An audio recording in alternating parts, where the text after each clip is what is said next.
Sure. So, 5G and accelerated networks, okay. So they are now putting us in a hyper-connected world. So this along with the integration of IoT, okay. So now machines that are talking to the internet, okay, which is something new. That is something that we have to look at from two perspectives, okay. So one is the productivity perspective, and second is the risk perspective, okay. Can you just take the mic a little Yeah. closer? One, we have to look at it from the productivity perspective, and second, we have to look at it from a risk perspective.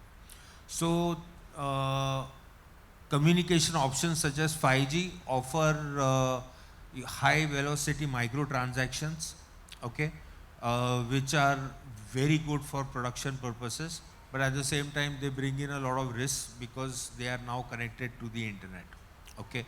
Now, when it comes to artificial intelligence, okay, so unlike PDCA, which we are typically used to in an ISMS model, or everyone here knows about ISO 27001, plan, do, check and act, okay, which is a cycle.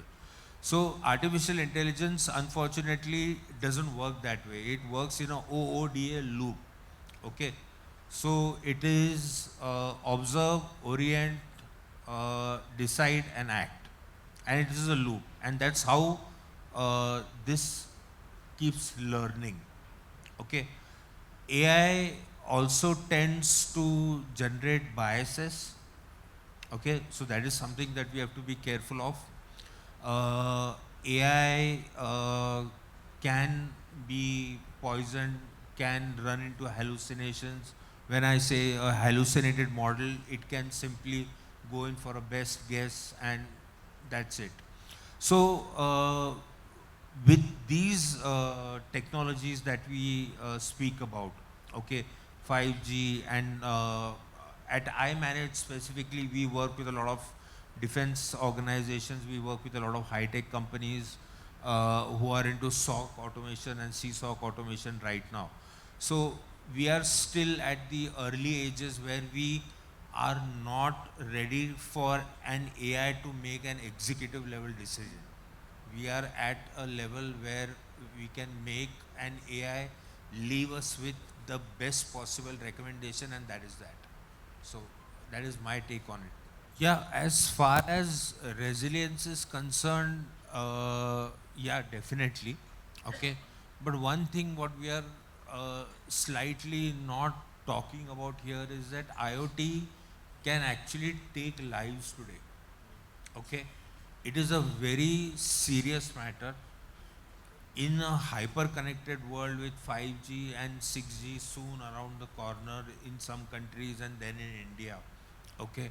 So, for example, a conveyor belt can control by an ERP, a conveyor belt in a remote factory controlled by a production manager sitting in a tier 1 city, okay, can actually kill people, okay.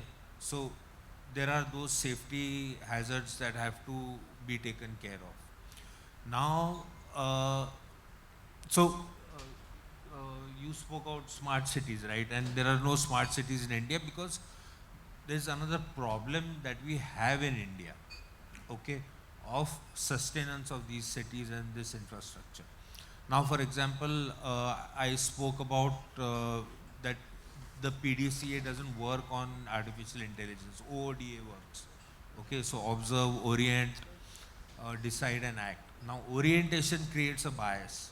Okay, so let's say if you actually have a truly smart factory, okay, and you have a smart CCTV surveillance system, safety system, accident prevention and monitoring system, and you have rails and you have mapped everything and color coded everything, uh, but there is, let's say, a forklift that is traveling, and then there is a human being that is coming, you know, from, and they are going to basically intersect at one point.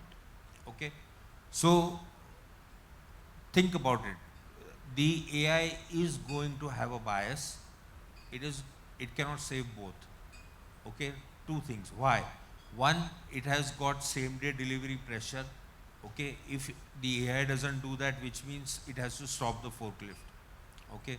Second, it has to save a human being's life, which means it has to stop the human being.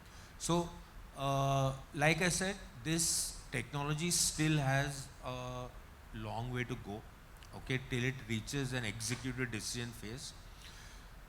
We also spoke about zero trust, very interesting. So we are doing this at a CSOC level now. Zero trust is a security principle. Now there are so many, I mean, I don't want to name anybody, but there are so many associates here who sell products which support the concept of zero trust. Okay, but zero trust cannot be implemented by products alone. Okay, the principle of zero trust remains that every individual has to be treated as an adversary. Okay, has to be re-verified and then trusted. Has to be trusted every time it crosses into a new zone. Okay, do you want an AI to make that decision for you?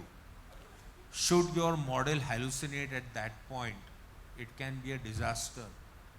Has your model learnt enough? Has your model learnt enough to run, let's say, a core banking application or a manufacturing ERP? Have we gone to that level? So I think there is still time, but yeah, there is definitely 5G, AI, IoT, this trio. Uh, is going to be very key coming 5 years.